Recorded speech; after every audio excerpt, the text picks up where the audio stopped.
Arnie, good to see you. I guess the headline name in the squad, uncapped guy, Alessandro Ciccardi. Can you kind of talk us through how easy it was to get him over the line? He'd obviously played for Italy's youth teams, and what you're expecting from him in this window. Yeah, look, I'll be honest. It's been 12 months of communication with the kid. Obviously, he had two big decisions to make, whether it was Italy or Australia. But about 2 weeks ago, he rang me up and he said he's had a great time to think about this big decision for a young kid. And he said he wants to play for Australia. His heart has told him, and he believes that he wants to play for Australia, and his passion straight away to come in was great. Well, I said, okay, if I put you in this camp, are you ready? And he said 100%. And it's great to get him on board because, as you can see by the squad, it's a younger squad, but I'm also obviously looking at one eye's on the World Cup in 2026 and getting players ready for that. And I don't believe there's a better way to test them out than against the world champions. So having Alessandro in camp with us will be fantastic.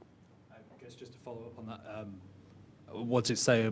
I guess it's kind of endorsement, do you feel, of the way the Socceroos are going, that over the last two camps you've got two guys who could have played for, I guess, nations that are traditionally viewed on a higher level to commit to Australia?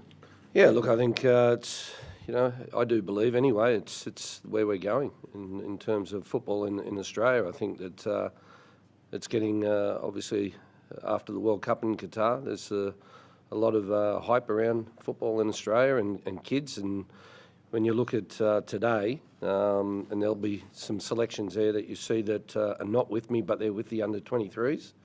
I have this major importance on the Olyroos to qualify for Paris, because I know what a successful Olympic campaign can do. And when I say that, a successful Olympic campaign, in a lot of ways, it's just qualifying and getting that extra that extra pathway and longer pathway, but also the belief that it gives the players when they go on the big stage and they're playing against the so-called bigger names that they believe that they belong.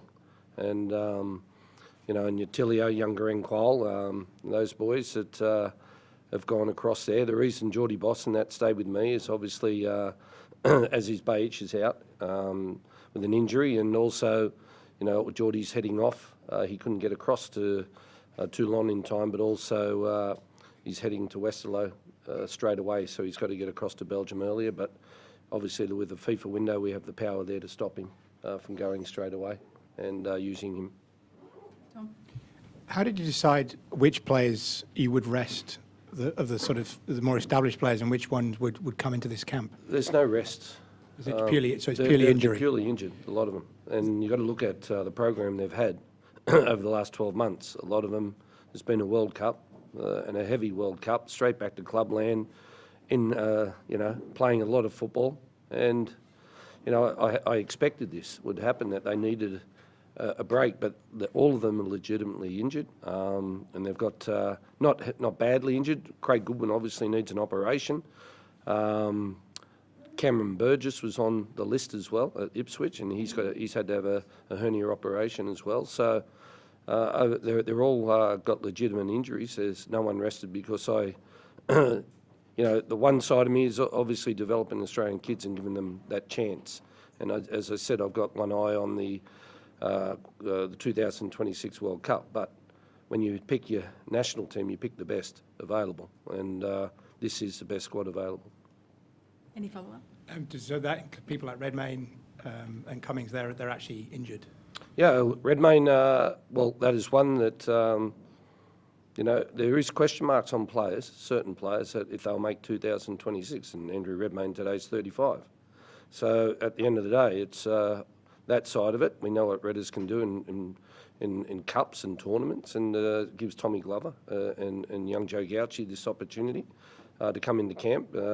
Because, as I said, I've got one eye on the World Cup in 2026 and who will be available. If something happens to Matty Ryan, who's next? And the only way I can find that out is in friendly matches, and I don't want to be doing that in World Cup qualifiers.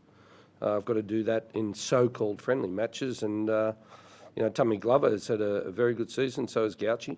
And I think watching the grand final the other night. If it wasn't for Tommy Glover, it would have been 10-1 or 11-1. So, he's had a very good season, and he's definitely deserved his call-up.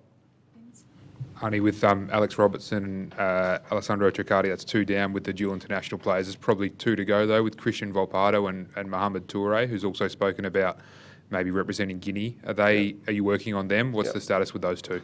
Yeah, look, like the others, Vince, it's conversations, and at the end of it, it's their decision. And they've, like with Alessandro, the communication I was having with him and over the time has always been regular. But again, it wasn't me enforcing this decision because it's such a massive decision. The heart will tell them what that decision is. And with Christian and Mohamed, it will be a conversation I'll get across to Europe in early August after we get, obviously, this game out the way. After this, part of my job now is also helping the junior national teams, and I'll go across with Brad Maloney to Thailand for the Under-17s World Cup qualifiers.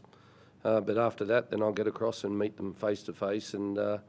But I think really that what they saw at the World Cup has inspired them as well to make these decisions, and that's, I think, what happened with Alessandro. And I think they're all mates and they talk to each other as well.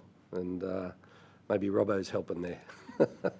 Just a quick one, Arnie, on Denny Jonro, who's back in the national team mix after a while. He's had some injuries, but he's got some consistent game time recently in the French top division. What can he add that's different to the other midfielders you've got? Yeah, look, he's doing exceptionally well.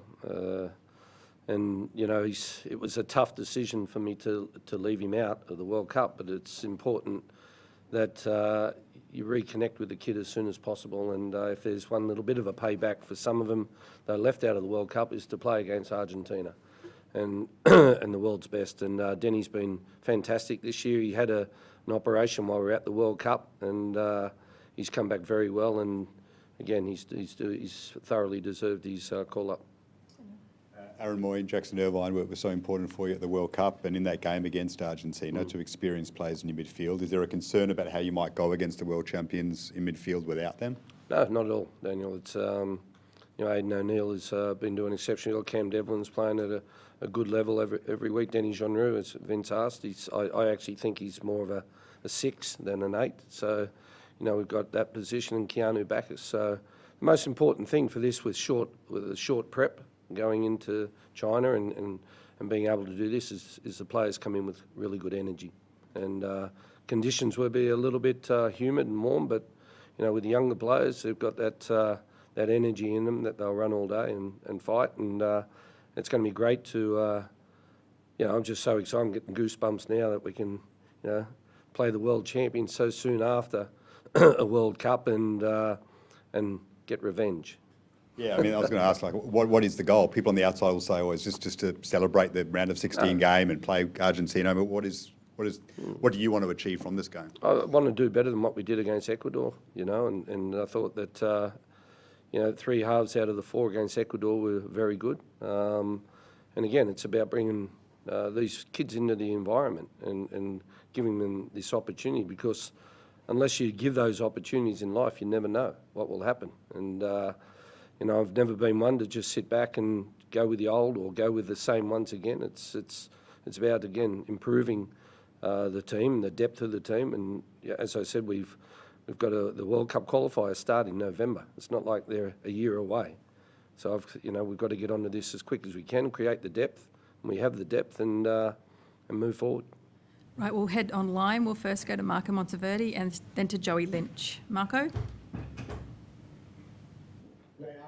G'day, Marco. How you going? Good, you? Good, mate. Just on, what's the Jason Cummings injury? Mate, he's the last couple of weeks with a little bit of a knee. When I spoke to him yesterday, he needs to get it checked out. So we've got to look at also the fact that when those players are at the grand final, players that they had to get across and into the Chinese embassies over yesterday or today to get the visas to get across. I didn't want to disrupt them before the grand final. Left it till after, so those boys are all getting the visas today to get to be able to fly out by Friday. And Jace felt that he wouldn't be able to recover in time for the game, but obviously his grit and determination was there to want to play in the GF, and what a great job he did. So he's got a little bit of a knee injury that he needs to get sorted out as quick as he can. Follow-up, Marco? Yeah, just on Harry's look, have you spoken to him since the relegation and sort of how's he been, after his big move there, and then he wasn't playing much towards the end. How's his, confidence? Mate, he's fine. That's the way Harry is. He's looking always, on the positive side of things. It's obviously I expected him to pretty much taper off towards the end of the season. It's the guy'd been out for a year with an ACL, and he played one game before he went to the World Cup, and then went to the World Cup and did what he did for us, and then straight back to clubland and playing, and it's a hard slog, so he'll be much better for it next season. All right, heading south to Joey Lynch. Cool, thanks, Beck. Hi, Arnie. Going well. Wanted to ask, obviously very exciting to be playing the reigning world champions, but 23 players in the squad, not all of them are going to be able to actually play in that game, and with just one game in the window, what are some of these guys that aren't going to be able to actually play going to be able to do to impress you in camp so they can get picture call-ups in this audition?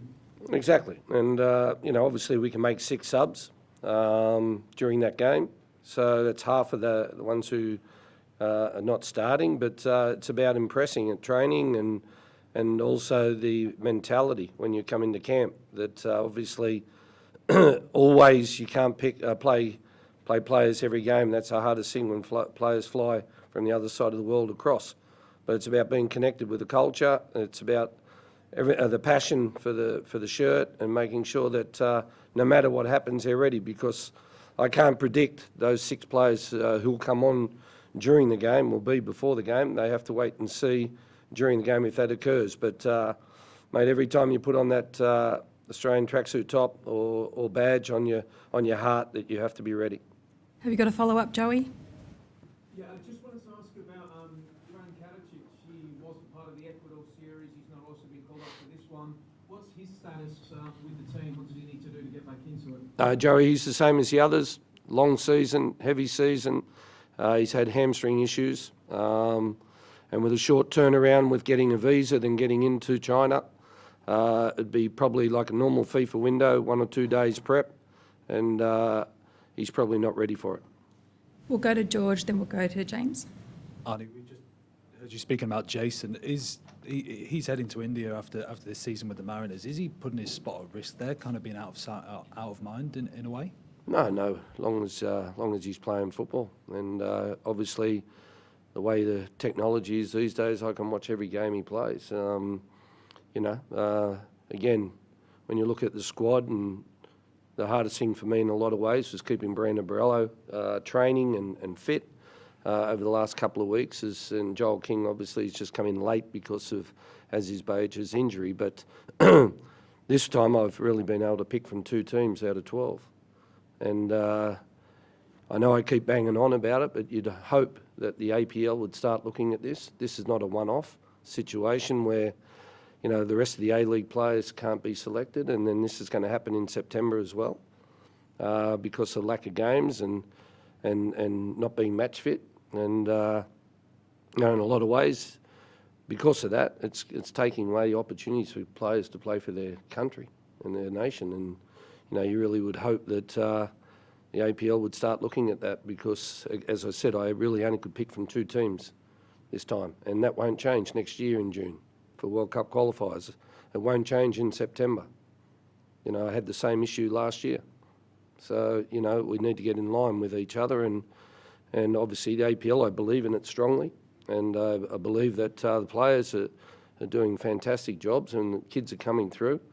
But it'd be handy if they get in line with the international program for the players to be top fit and ready for these type of games. So just can you kind of map out what you'd like to see as national team coach for that? Get in line with Europe, or get in line with Asia. Simple. Okay. On that one, we'll go to James. Arnie, you were obviously at the grand final over the weekend. How far off were Josh Nisbet and Nectarios Triantis given the seasons they've had respectively? Yeah, look, with young Triantis, he's doing fantastic. And again, Tony Vidmar, I think, probably needed him more than me, if I'd be honest. Like, I could have brought him in, Triantis, and then he sits and watches, probably behind Harry and Kai. But, Tony Vidmar's got, in September, has got Olympic qualifiers, and he needs to learn his players as well. And this Toulon tournament that's going on at the moment, and no doubt you guys have seen, the selection of the 23. It's a very strong squad. But those type of players are always on the radar. And Sam Silvera as well. He did exceptionally well in the grand final, but that was probably down to me, that one, with if I can say that I had to give a list of 35 to 40 players 2 weeks ago for the visas, and he played a fantastic game in the grand final, but I didn't have him on the list for the visas. Arnie, just with looking at the squad, I mean, Geordie Boss is a strong chance of perhaps getting a start in the absence of Aziz. How excited are you, just given the trajectory that he's on, that this will be the best opposition that he's ever faced in his career, just to see how he handles this occasion? Just as long as he doesn't look over his right shoulder and see Lionel Messi just hanging around there, that it affects him. No, but it won't. As I said, it's a fantastic opportunity for all of us. And, as I said, the fact that we're playing against the world champions straight after a World Cup is a one-off. I don't think it's ever happened before for the Socceroos. And Argentina had a big role to play in that, to play against us. And when I met Scaloni at the World Cup coaches review, and how impressed he was with us, and it was pretty much their choice. And because we hadn't lined up a game in June at that stage, that they helped choose us. So it's a fantastic opportunity for us to go out there and, as I said, give it everything we've got. And these young boys will bring energy galore, and I can't wait. Just with Aaron Moy, what's he battling with at the moment? Back. He's had that probably nearly since the World Cup. He battled through it quite a bit, and then it's just got to the stage where it was too much. Daniel Galb? Any thoughts on how to maybe stop Lionel Messi this time around? In the tunnel, on the way out. Have you looked at that goal at all and thought, geez, we could do something differently, or that there's not much you can do? No, when you look at the goal, as I said, it was it's so clear in my mind still that, we gave away a silly free kick, and then it was the second phase of defending the free kick that it came out to him. And if you look back closely at it, it was a good play and chase, but I don't think the layoff was meant. And he turned the layoff into a goal. But that's the quality of that person. He's incredible, and it's an honour again to play against him.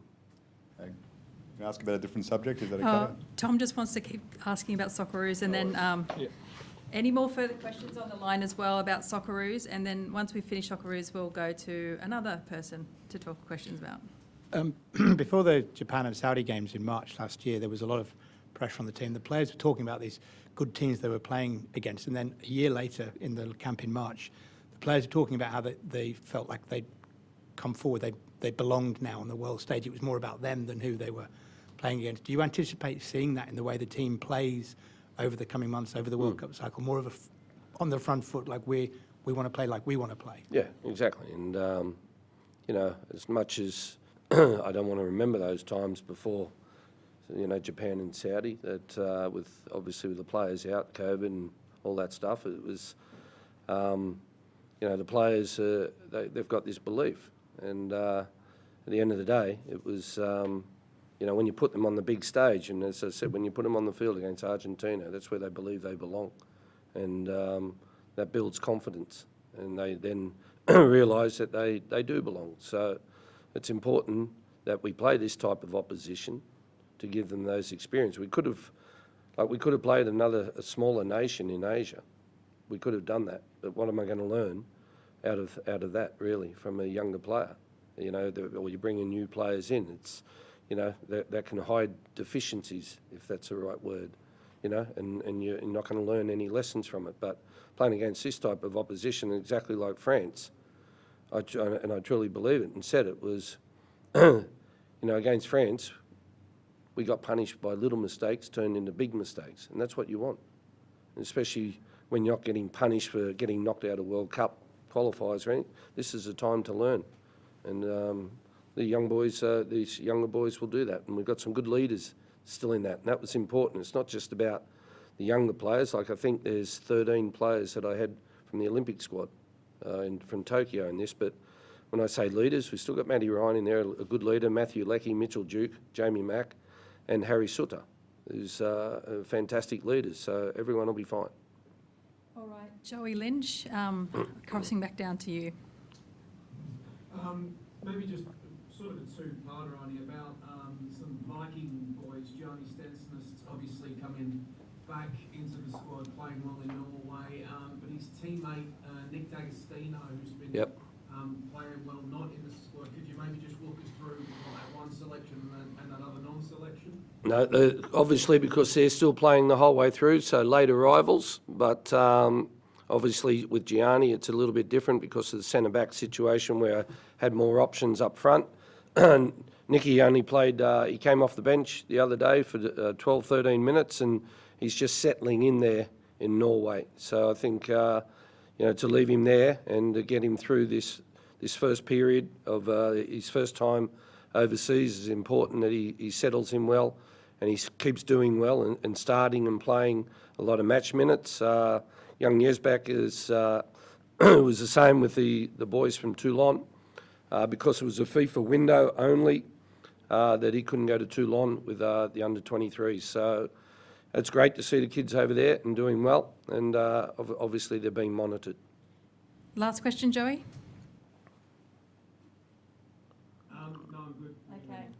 All right. Any more further questions on Socceroos? Okay. As I said before, Arnie's happy to take a few questions about his former colleague. And Vince, over to you. Obviously, a huge story developing in Australian football with Ange potentially going to Tottenham Hotspur. You had some great battles with him in the A-League over the years. I didn't win many. I mean, did you think back then that his football was capable of reaching the heights it is now? And also, how do you think he's going to go in this job if he takes it? Mentally, probably years ago, and I worked as his assistant in 2002, I think it was, with the Under-20 World Cup in Dubai. And just from working with him there, I could see the obsession. I think that's the right word, obsession of football. That he's just totally obsessed with the game, and it's his life. And always knew that he had that mentality of where he wanted to go, and that was to the top. You obviously have a few setbacks, but that's what makes coaching. That's coaching. It's you learn from those type of not mistakes, but those type of setbacks. And Ange has always been someone that is always so determined to prove the doubters wrong. And I think that's in a lot of ways his motivation. And I'm just so happy for him. Honestly, it makes me and Ange are mates, but we were competitors against each other. And but to see him doing what he's doing is just brilliant. And not only for himself, but I think one of the greatest photos he'll ever see is with his wife Georgia and the kids after the FA Cup final on the pitch with a trophy. And those type of moments and memories are ones that will stick with him and his family forever. But going to Tottenham, I think it's a great job for him, and I think he'll kill it. Just to follow up on that, I mean, there's him, there's Kevin Muscat in Yokohama, Michael Valkanis has just taken a job in Israel, Joe Montemurro in the women's game. You just got a big rap recently from Lionel Scaloni. I mean, what does all this say about... It might not be that bad, eh? Yeah. Well, you're going all right. What does all this say about not only the quality of Australian coaches, but maybe the perception of Australian coaches in Australia versus overseas? Because it seems like overseas is waking up to the fact that we've got some good managers here. Well, I think that one of the hardest things to do, and I spoke to when we played Chelsea with Sydney FC, and Jose Mourinho come out with Chelsea, and he asked how the salary cap worked, and I said to him, and at the time, he said, "How much is it?" And I think it was about 2.1 million, and he was like, "Oh, how can you coach with that?" Because when you don't have the money, you've got to find. I think one of Ange's huge strengths is recruitment and his attention to detail with the recruitment and the players that he gets defined for his way, the way, the system and the way he wants it played. And we've got a hard way of for coaching here in Australia. There's only basically 12 jobs that are in professional, plus obviously the national team. So it's a hard gig, and a lot of times, I spend most of my back end of my playing career overseas, and a lot of my mindset is I want to help Australian kids. But with a lot of the younger coaches, and I'm bringing Wolfie Talle into this camp to give him an opportunity to experience. He's not staying. He's got to go coach, And we've got some great young coaches in the A-League, and as you said, Vince, overseas, and Kevin Muscat's doing fantastic, and these guys will end up overseas. And Ange is the leader of that pathway. It was like all those years ago in playing with Craig Johnson, the first real Australian to go overseas, and he led the pathways for himself and Krencevic, Mitchell, Slater and Farina. And you need someone to open the eyes of people around the world to say, oh, geez, so the Australian coaches might not be so bad. And Ange is doing that and has done that fantastically well for all of us. We'll go to Tom, and then we'll finish with Daniel. That's all right. That's all right. So it's just on that then, can you sort of detail, you know a lot about obviously the big bad world of coaching, how incredible achievement it is from Ange to go from someone who doesn't have a playing career in Europe, so doesn't have the brand over there, to go from where he was to where he will be probably tonight our time. How incredible an achievement is that to do? Yeah, it's his obsession, Daniel. As I said, he would sit and watch football all day. I'm not like that. I can't watch it all day, but he's obsessed with his career in a lot of ways, his family and his job. And the time I just saying, when I went to Celtic and for the day or two, and he was just full on all day. And I think one of the specialties with Ange is a lot of the managers are managers. They're not coaches as well. And I think that's what Ange has the dual role of being a coach as well as a manager, that on the tactical side of things and everything, he's not relying on other people to tell him what to do in that, because he's got that nous. And then on the managerial side of it, he knows man management. He knows how to get the best out of people and motivate people, where sometimes a lot of managers leave the coaching to someone else to do, and they're playing that way of that other coach. Where with Ange, I said it's his way, and look at it, it's fantastic. Is that why even as an Australian you've been able to change those perceptions and win all of them over who may have been very ignorant about? Well, look at the way he played with Brisbane. Look at the way he played earlier on. I think he finished his career early with a knee injury, and he had the luxury at that time, young, working with Frank Arrock and Puskas. So he's learnt from two very experienced European coaches straight away. But I say this in a way also with the playing side of it, and I say that the A-League is got the quality. I have to watch a lot of the other leagues and our players play in other leagues, and it's not much of a difference of standard.